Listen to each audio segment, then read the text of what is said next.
Well, today we're heading up to pick up our Model 7000 600 or 6-row planter up in Nebraska today. It's an exciting day. Delia and I can put the hand planting of our sweet corn behind us and hopefully plant a little faster. So we found this guy on one of the auction websites. Tractor House is how I found him, but he's a real nice guy, and I actually put a down payment on it last September and been paying on this planter for a few months, and now we're here at the 1st of March. It's time to bring it home. So anyway, we'll go ahead and get this thing for about an hour out. Well, we got the planter, got it all picked up. 6-row John Deere 7000 conservation. Got the wipers. Well, it's good to have the planter home. We made it safe. Takes a while, but it looks good. Got the boxes back covered again. It looks pretty good. Okay, gardeners, I want to talk about or farmers, I want to talk about the Model 7000 planter. This has it has both plates and finger pickups. Now there's some great videos out there on finger pickups and the inspection on how to service and check out your finger. Make sure you have all your fans, make sure you have all your fingers and things like that. Talking with a friend of mine in South Dakota, he summarized the Model 7000 the best. The Model 7000 made a lot of bad farmers look good. And planters today are still basically, in their own way, based upon the Model 7000.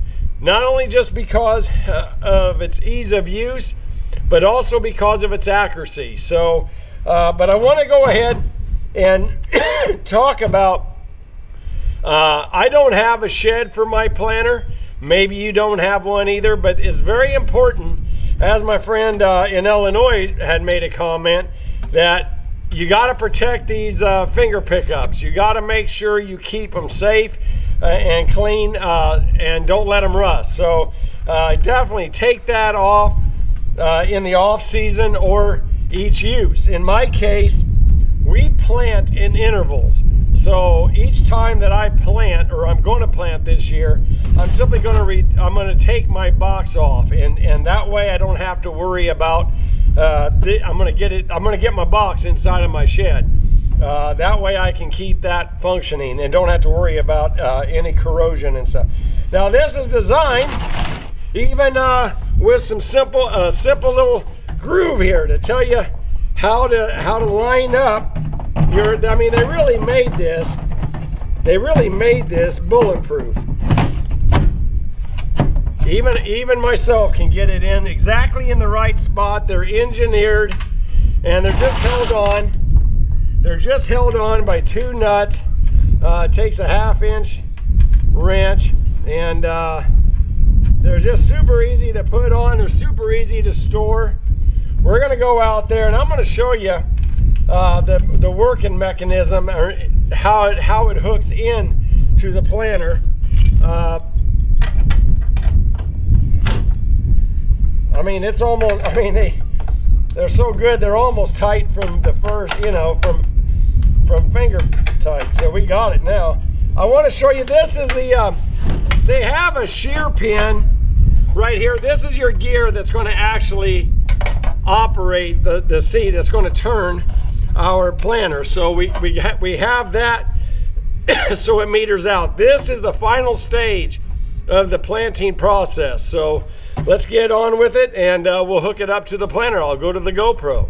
So looking at the Model 7000 conservation, this one has some Yetter trash wipes, colder. We have our gauge wheel, which is set up by adjusting the planting depth right there. Then we have our press wheels, which of course close the row there. my plant population, you're going to have to refer to your book. You need to get a book, and you don't have to, if it doesn't come with it, you can still get one online. But you're going to determine which shaft you need to have, which sprockets need to line up between the driven and the driver to have the population that you want. Now we're planting a 24,000 plants per acre because it's sweet corn, and so anyway, we're using sprocket number 28 and sprocket number 26. So that's what we're doing right there. But let's go ahead and take a look inside the planter box here.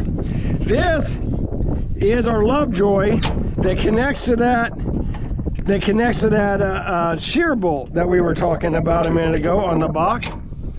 And we're going to lock it. We're going to lock it out while we hook it up our deal. We made sure our seed tubes are clean.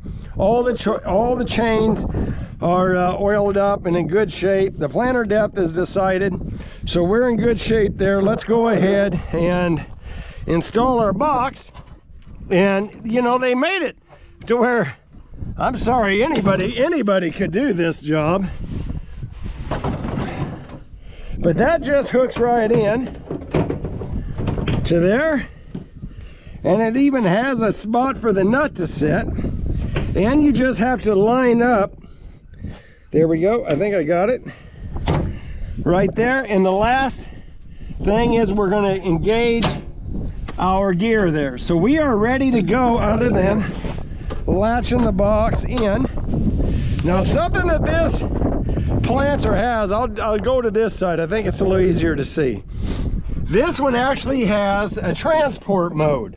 And this will save your gears on your tractor while you're transporting it to the farm. You simply just slide that arm back, and guys, I bought this used, so I don't know what brand of transport mode, but now it's engaged. Now I'm ready to go ahead and plant. But then we can slide this back. Now it's not engaged with the gears, and I'm good for transporting. I tell you, I love that feature. We brought this back from Nebraska. A farmer, it probably was picked up at an estate sale, and that's how that was bought. I bought it from a middleman, I guess. So I think we're ready to go. I think we're ready to put some seed in and get going. I just got one more box to go.